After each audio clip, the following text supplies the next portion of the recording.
तो उद्यांचल स्टडी में आप सभी का स्वागत है। मैं शत्रुघ्न कुमार राय आपका स्वागत करता हूं। आज हम लोग बात करेंगे सौरमंडल और उसमें उपस्थित ग्रहों के बारे में, और धूमकेतु, उल्कापिंड, इन सभी के बारे में हम विस्तृत रूप से पढ़ेंगे।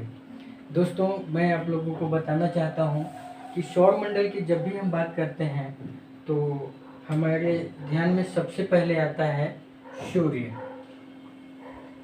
सूर्य सबसे पहले आते हैं। तो पहले हम सौरमंडल समझ लेते हैं। सौरमंडल का मतलब है सौरमंडल का अर्थ होता है कि सभी ग्रह और सभी ग्रह जो सूर्य की परिक्रमा करते हैं, और ग्रहों की परिक्रमा जो उपग्रह करते हैं, और पिंड, उल्कापिंड, क्षुद्र ग्रह, इन सभी के सम्मिलित रूप को हम सौरमंडल कहते हैं। चूँकि सौरमंडल का केंद्र बिंदु है सूर्य, इसलिए हम लोग सूर्य के बारे में जानेंगे। सूर्य एक तारा है। तो तारा का जो कॉन्सेप्ट है उसको हम एक एक करके समझेंगे। पहला तो ये हो गया, पहला कि सूर्य जो है वो एक तारा है। अब तारा है तो पहले तो ये हम करते हैं कि सूर्य सौरमंडल का केंद्र बिंदु है। केंद्र बिंदु है। दूसरा कि ये एक तारा है। तारा है। तारा के विषय में अगर हम बात करें तो तारा में ये तारा उसको बोलते हैं जिसमें खुद की ऊष्मा हो और उसकी ऊर्जा हो। तो ये तारों में ऊष्मा का स्रोत क्या होता है, तो इसको हम थोड़ा विस्तृत देख लेते हैं। तारों में नाभिकीय संलयन होता है। नाभिकीय संलयन के द्वारा इसमें ऊर्जा होती है, और इसके द्वारा सूर्य ऊर्जा मुक्त करता है। और ये नाभिकीय संलयन कैसे होता है? ये नाभिकीय संलयन होता है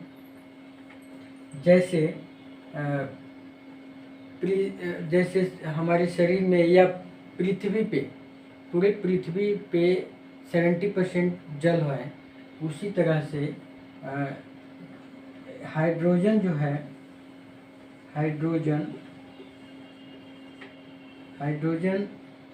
सूर्य में 71% है।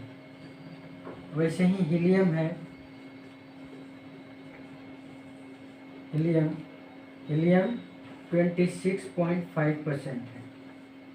और अदर गैसेज हैं, अदर गैसेज या अन्य गैसें, वो है 2.5%। इसको हम याद रखेंगे। अब ये इतना तो हम लोग समझ गए। अब यहाँ एक बात और समझना जरूरी है कि नाभिकीय संलयन कैसे होता है और किस तरह से ये ऊर्जा मुक्त करता है। तो हाइड्रोजन का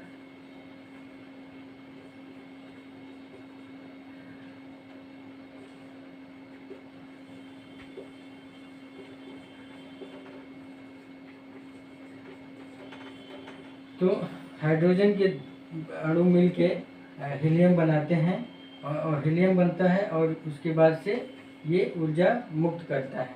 जैसा कि हम लोग जानते हैं कि सूर्य का आयु 5 बिलियन वर्ष बीत चुका है। 5 बिलियन वर्ष बीत चुका है, और खगोलविदों के अनुसार और 5 बिलियन वर्ष शेष रह गया है। इसका अर्थ ये है कि ये जो नाभिकीय संलयन हो रहा है, ये होते होते जब सभी हाइड्रोजन हीलियम में तब्दील होंगे और फिर ऊर्जा के रूप में उत्सर्जित करते रहेंगे, ऊर्जा देते रहेंगे, ऊष्मा। तो इस तरह से अभी 5 बिलियन वर्ष और सूर्य का आयु रह गया है। अब हम समझते हैं कि तारों का किस तरह से तारे बनते हैं और उसके पहले वो क्या होते हैं। तो आइए हम इसको एक एक करके समझते हैं। तारों से पहले ब्रह्मांड में कुछ ऐसी घटनाएं होती हैं कि विरल गैस यानी कि गैसें संघनित होती हैं एक जगह पे, और उस समय वो दूर दूर होती हैं बादलों की तरह, लेकिन बाद में ये बहुत संघनित हो जाती हैं, एकदम संघनित हो जाती हैं, और ये बादलों का रूप ले लेती हैं एकदम, और इसे हम लोग बोलते हैं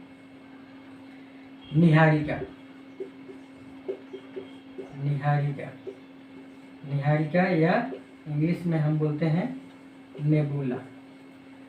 तो हम लोगों को इसको जानने की ज़रूरत नहीं है, यहाँ से क्वेश्चन भी नहीं आता है। ये एक समझने के लिए ये एक थॉट है कि ऐसे होता है। अब निहारिका यहाँ पे हो गया। इसके बाद क्या होता है, इसके बाद ऐसे देख लेते हैं कि जब ये पूरा संघनित हो जाता है और इसमें आग लग जाती है, और आग लगती है तो ये पूरा जलने लगता है। तो जब ये जलता है तो ये हो जाता है तारा, ये तारा हो जाता है। और उसके बाद इसके अब यहाँ पे एक और कॉन्सेप्ट है कि जो तारा होता है, तारा का धीरे धीरे जैसे बोला जा रहा है कि 5 बिलियन वर्ष इनकी आयु जा चुकी है और 5 बिलियन वर्ष और है। तो ये कैसे अंदाज़ा लगाया जाता है कि यहाँ पे अब जब तारों का अंत होता है तो वो दो तरह से होता है। एक तो यहाँ तो समझ गया निहारिका, फिर तारा। तो तारों का जो अंत होता है तो ये सबसे बाद जब यहाँ से इनकी आयु कम होने लगती है तो ये बाद में रेड जाइंट कहलाते हैं। रेड जाइंट का मतलब है रेड जाइंट का अर्थ है कि जब तारों का अंत हो जाता है, यानी कि जब इनका 90% ऊर्जा समाप्त हो जाती है, तब ये कंडीशन आता है। और इस कंडीशन में क्या होता है, इस स्थिति में वो फैल जाते हैं और लाल हो जाते हैं, उसको हम लोग रेड जाइंट कहते हैं। अब यहाँ से दो स्थितियाँ होती हैं, छोटा तारा और बड़ा तारा। तो छोटा तारा का मतलब हो गया कि सूर्य से छोटा या सूर्य से 1.5 गुना बड़ा, 1.5 गुना तक। इसको हम लोग बोल देते हैं, जैसे इसके पहले हम बना देते हैं इधर निहारिका। ये निहारिका हो गया,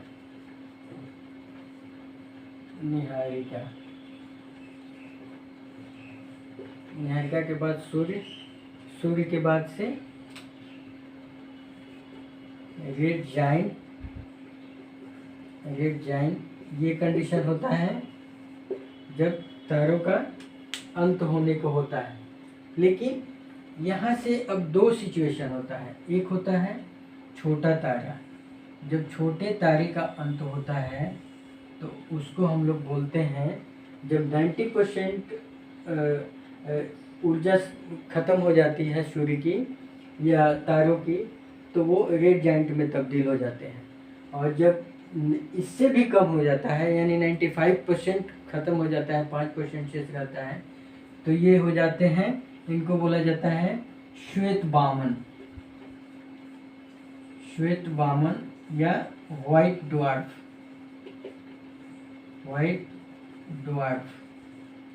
इन्हें एक और नाम दिया जाता है फोसाइल स्टार, यानी जीवाश्म तारा का मतलब अब उसमें थोड़ा थोड़ा जीव रह गया है, जीवाश्म तारा। अब इसके बाद से क्या होता है, तब ये तब्दील हो जाता है ब्लैक ड्वार्फ। और ये इस तरह से समाप्त होता है। हमारे सूर्य का अस्तित्व भी जब समाप्त होगा तो इसी तरह से सूर्य का अस्तित्व समाप्त होगा और वो ब्लैक ड्वार्फ यानी काला बामन तक आते आते एकदम चमकना बंद कर देगा और वो एक पिंड की तरह घूमता रहेगा अगर उसका अस्तित्व रहा तो। अब क्या होता है कि ये तो हो गया छोटे तारे के केस में, छोटे तारों के केस में। अब छोटे तारों से क्या संबंध है? छोटे तारों से जैसे चंद्रशेखर हमारे वैज्ञानिक खगोलविद थे, उन्होंने कहा था, इसको हम लोग चंद्रशेखर सीमा भी बोलते हैं, चंद्रशेखर सीमा भी बोलते हैं, चंद्रशेखर सीमा। इसका मतलब होता है 1.44 इंटू सन, या इसको उल्टा भी कर सकते हैं, सन इंटू 1.44, यानी कि सूर्य से 1.44 बड़ा जो तारा होगा उससे हम उस तारे का जो अंत होगा उससे संदर्भित है। अगर यहाँ से क्वेश्चन भी आता है कि यदि किसी तारे का कोई तारा जो कि सूर्य से 1.27 बड़ा है तो क्या वो जीवाश्म के रूप में उसका अंत होगा या विस्फोटक तारे के रूप में उसका अंत होगा? तो इसका आंसर होगा कि ये जीवाश्म तारे के रूप में ही इसका अंत होगा, क्योंकि ये 1.44 से कम है। ये इसके बराबर यानी कि सूर्य भी इसमें है और यहाँ तक 1.44 तक का भी यदि कोई तारा है सूर्य से बड़ा तो उसका भी अंत श्वेत वामन के रूप में, फिर ब्लैक ड्वार्फ यानी काला वामन के रूप में इसका अंत होगा। लेकिन इससे यदि बड़ा है तो उसका अंत फिर दूसरे तरह से होगा। उसका अंत होगा कि इसको हम लोग बोल देते हैं विस्फोटक तारा। अब तो ये हो गया, यहाँ तक हम लोग समझ गए। अब यहाँ से एक बड़े तारे के विषय में बात हो रही है, बड़े तारों के बारे में। बड़े तारों का संदर्भ है कि वो सूर्य से 1.44 गुना जो बड़ा हो। तो इसका जो अंत होता है, इसका अंत होता है, इसको हम लोग बोल देते हैं अभिनव तारा। अभिनव तारा, या इसको हम लोग अभिनव तारा बोलते हैं या सुपरनोवा भी बोलते हैं। Supernova star. तो बड़े तारों का क्या होता है, अब यहाँ तक तो सबका कंडीशन सेम रहेगा।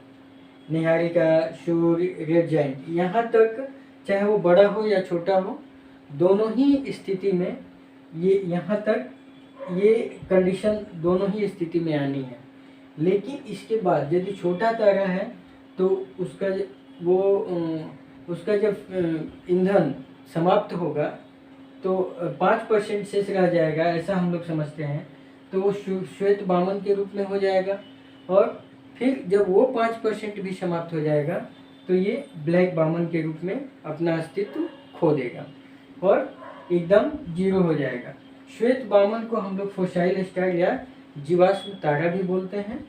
लेकिन बड़े तारों के संदर्भ में, जिसको हम लोग चंद्रशेखर सीमा बोलते हैं, चंद्रशेखर जी ने इसको इजाद किया था, इसलिए इसको चंद्रशेखर सीमा भी बोलते हैं। क्वेश्चन में कई बार पूछा गया है कि चंद्रशेखर सीमा क्या होता है, तो हम लोग बताएंगे कि चंद्रशेखर सीमा वो होता है जिसमें चंद्रशेखर ने बोला था कि सूर्य से 1.5 गुना बड़ा, इस हालांकि 1.5 गुना नहीं है, 1.44 एग्जैक्ट होता है, इसको हम लोग 1.5 गुना मान लेते हैं, लेकिन एग्जैक्ट होता है सूर्य मल्टीप्लायर 1.44। तो ये चंद्रशेखर सीमा होता है। तो इसमें क्या होता है, इससे बड़ा यदि कोई तारा है तो उसके अस्तित्व का जो विनाश होता है वो इस तरह से होता है कि वो रेड जाइंट के बाद सीधा एक तारा के रूप में, जिसमें 5% या 10% ईंधन और रह जाता है, तो यहाँ पे आके ये विस्फोट कर जाता है। यहाँ पे आके, इसको अभिनव तारा बोलते हैं, और अभिनव तारा यहाँ पे आके क्या होता है, विस्फोट कर जाता है। इसलिए हम लोग कई बार पूछा जाता है कि विस्फोटक तारा किसे कहते हैं, तो हम लोगों का आंसर होना चाहिए कि अभिनव तारा को हम लोग विस्फोटक तारा कहते हैं या सुपरनोवा स्टार बोलते हैं। तो जब यहाँ से ये विस्फोट कर जाता है तो यहाँ से 4 कंडीशन होता है, 4 कंडीशन होता है। विस्फोट करता है तो विस्फोट करता है तो 4 कंडीशन होता है। पहला कंडीशन होता है न्यूट्रस तारा, न्यूट्रस तारा। दूसरा कंडीशन होता है पल्सर, पल्सर।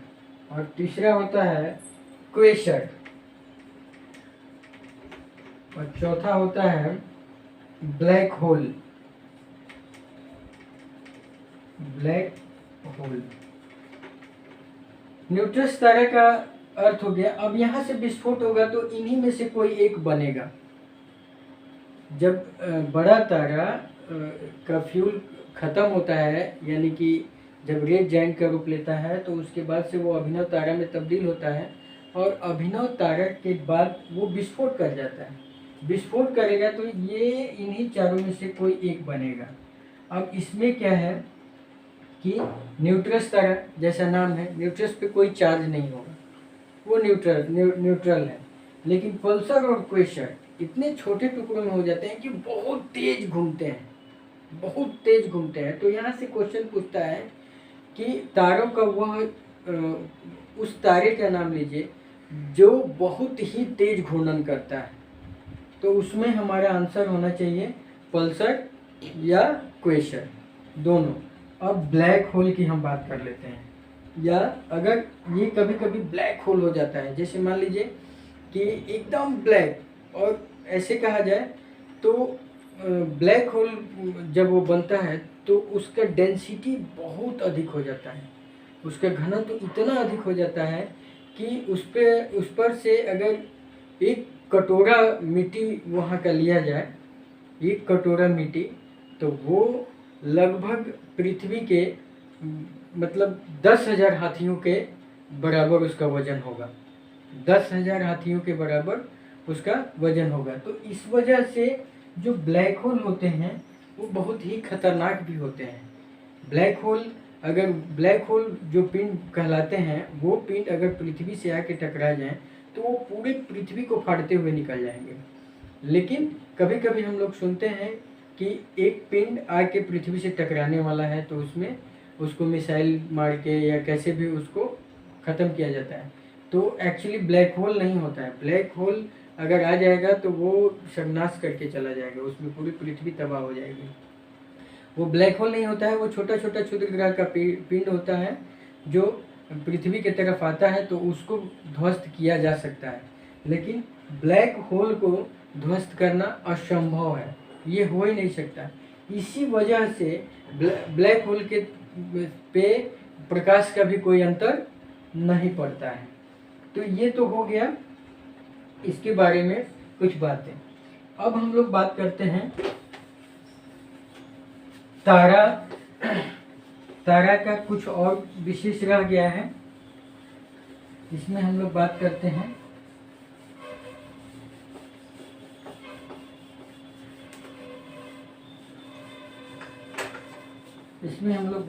हैं कि colour of star, colour of star,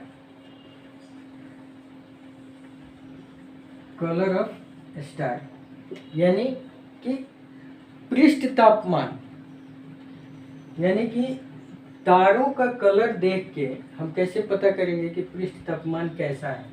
इसको हम लोग बोल देते हैं पृष्ठ तापमान, पृष्ठ तापमान। अब इसमें क्या है, इसमें 3 ही कंडीशन होता है, लाल यानी रेड, दूसरा हो गया वाइट श्वेत,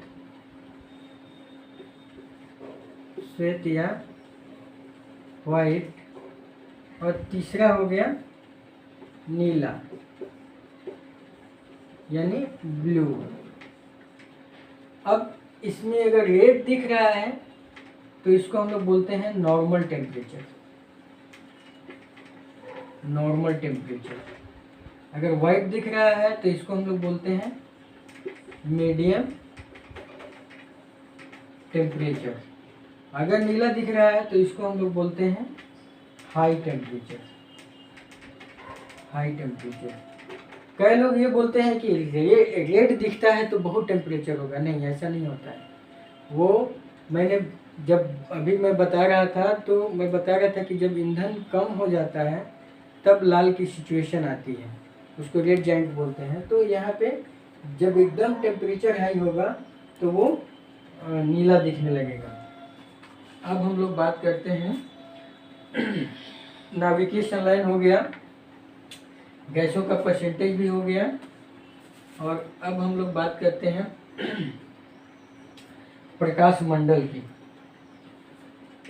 तो प्रकाश मंडल की जब हम बात करते हैं तो प्रकाश मंडल से हमारा जो तात्पर्य होता है वो होता है, प्रकाश मंडल से जो हमारा तात्पर्य होता है वो होता है, तारा के विषय में हम लोगों ने क्या क्या जाना? तारा के विषय में हम लोगों ने जाना सूर्य एक तारा है, इसी प्रकार लिख लेते हैं। पहला तो हम लोगों ने पढ़ लिया केंद्र बिंदु। केंद्र बिंदु। दूसरा हम लोगों ने पढ़ा नाभिकीय संलयन। नाभिकीय संलयन द्वारा ये ऊर्जा मुक्त करते हैं, जिसमें 1H 2He4 प्लस ऊर्जा। अब तीसरा हम लोग पढ़ेंगे प्रकाश मंडल। प्रकाश मंडल का मतलब है सूर्य की सतह से जो किरणें निकलती हैं उसे हम प्रकाश मंडल बोलते हैं। अब यहाँ पे इस कॉन्सेप्ट को हम लोग समझ लेते हैं। जैसे मान लीजिए कि ये सूर्य है, तो सूर्य का जो नाभिकीय संलयन जो होता है तो इसको हम लोग बोलते हैं नाभि पे, यानी कि इसके केंद्र पे 15 मिलियन डिग्री सेंटीग्रेड तापमान होता है। 15 मिलियन डिग्री सेंटीग्रेड टेम्परेचर होता है। और इसके सूर्य की सतह का जो टेम्परेचर होता है वो होता है 6000 डिग्री सेंटीग्रेड। और हम लोग देखते हैं कि इसमें बीच में हम लोग सुने भी होंगे कि कहीं कहीं पे एकदम ब्लॉट जैसा दिखता है, उसको हम लोग बोलते हैं सूर्य कलंक। इसको हम लोग बोलते हैं सौर्य कलंक। सौर्य कलंक। तो जो सौर्य कलंक होता है इसका जो टेम्परेचर होता है वो 1500 डिग्री सेंटीग्रेड होता है। यानी कि जब हम खगोल की बात करते हैं, खगोल विज्ञान की बात करते हैं, तो बहुत बड़ी मात्राएं वहाँ पे काउंट की जाती हैं। वहाँ छोटा कुछ होता ही नहीं है। जैसे हम लोगों के लिए 100 डिग्री बहुत बड़ी बात है, वहाँ 100 डिग्री का कोई मतलब नहीं है। इसलिए ये सौर्य कलंक। अब यहाँ से एक और बात हम लोग जानेंगे। इसके बाद हम लोग पढ़ेंगे सौर ज्वाला। चौथा है सौर ज्वाला। सौर ज्वाला का मतलब क्या है कि जैसे सूर्य से यहाँ पृथ्वी हो गया, तो सूर्य से, चूँकि पृथ्वी पे हम लोग हैं ही तो इसको थोड़ा बड़ा बना के दिखाते हैं। सूर्य से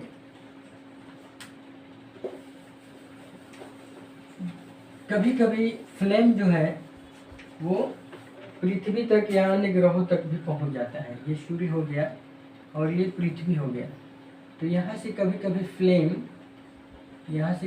फ्लेम अन्य ग्रहों तक आता है। तो हमारी पृथ्वी पे ग्रेविटेशनल फोर्स की वजह से जो ये सौर ज्वाला चलता है, तो ये हमारे ध्रुवों पे आता है। और जब ये ध्रुवों पे आता है तो इसको हम लोग बोलते हैं, ऑरोरा।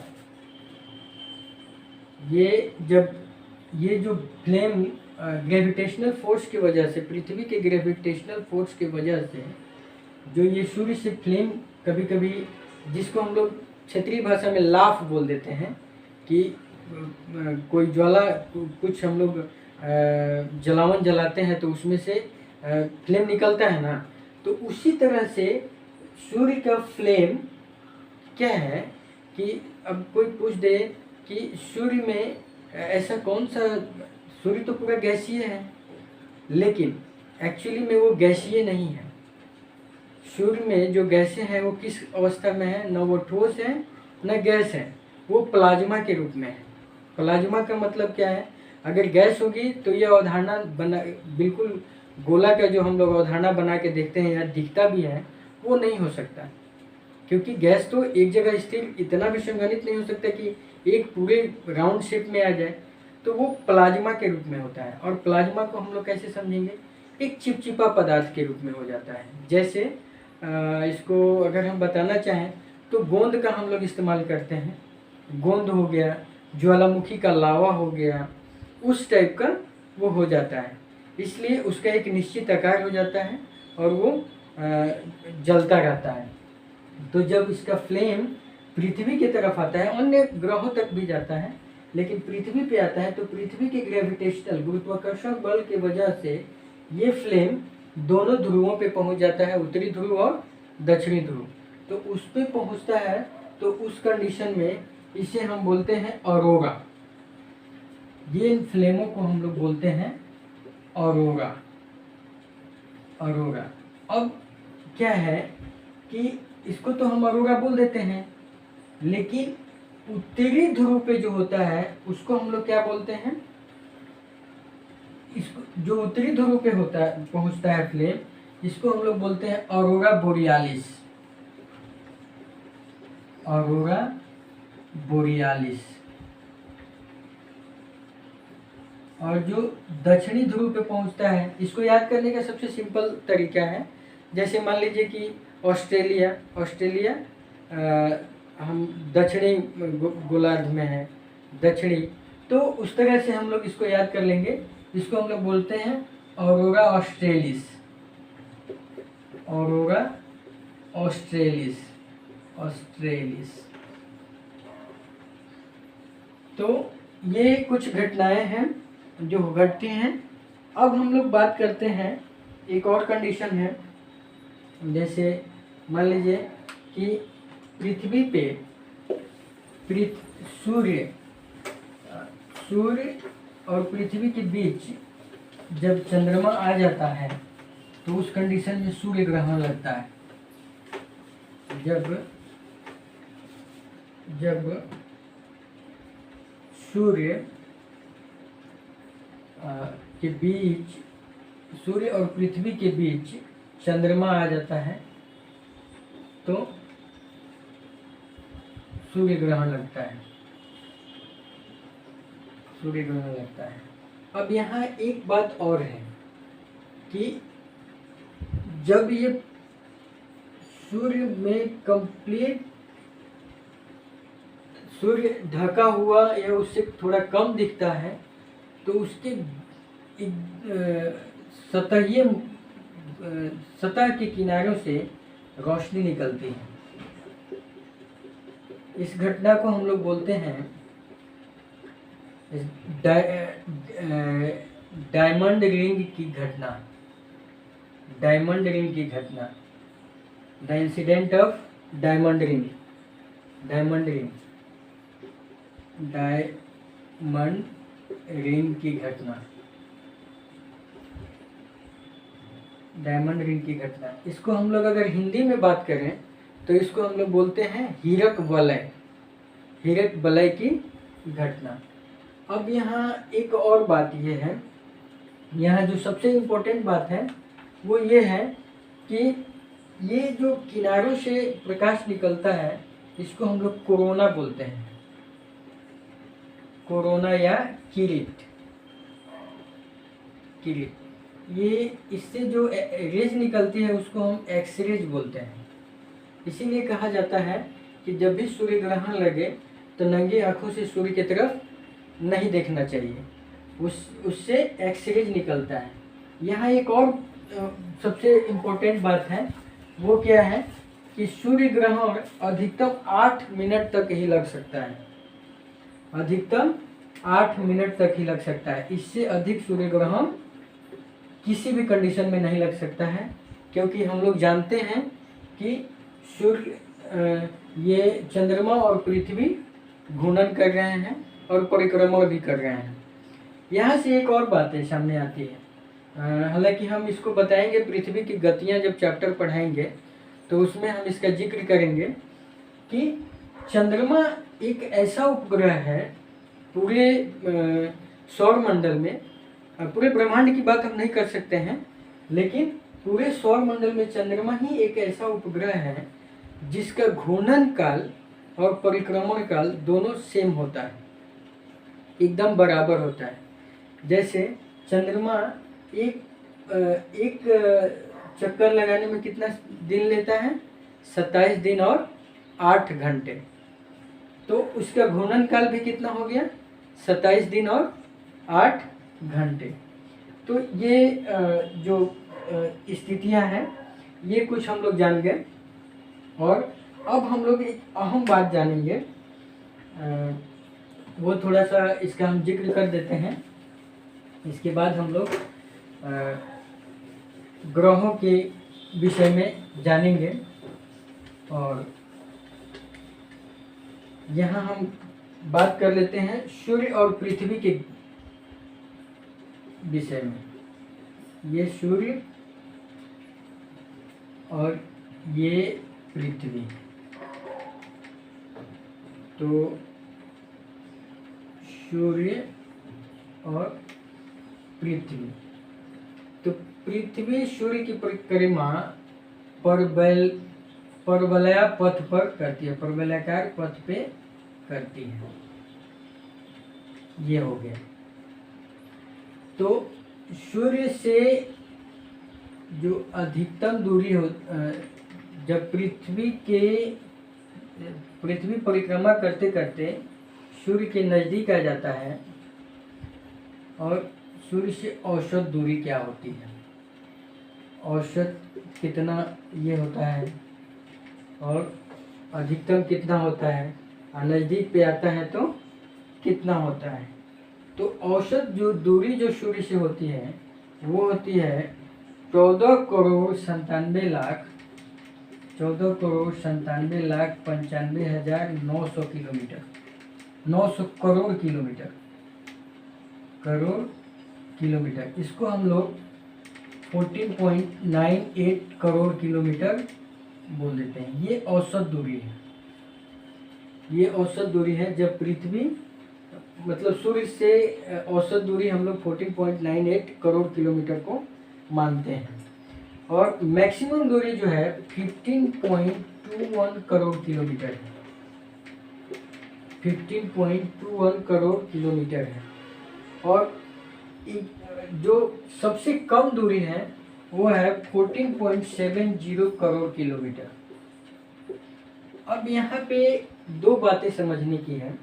पहली बात तो ये है कि जब सूर्य से पृथ्वी बहुत अधिकतम दूरी पे होती है तो उसको हम क्या बोलते हैं, और मिनिमम यानी कि सबसे नज़दीक होती है तो उसको हम क्या बोलते हैं। तो सबसे दूर होती है यानी ऊपर दूर, तो दूर को हम लोग बोलते हैं ऑफशोर,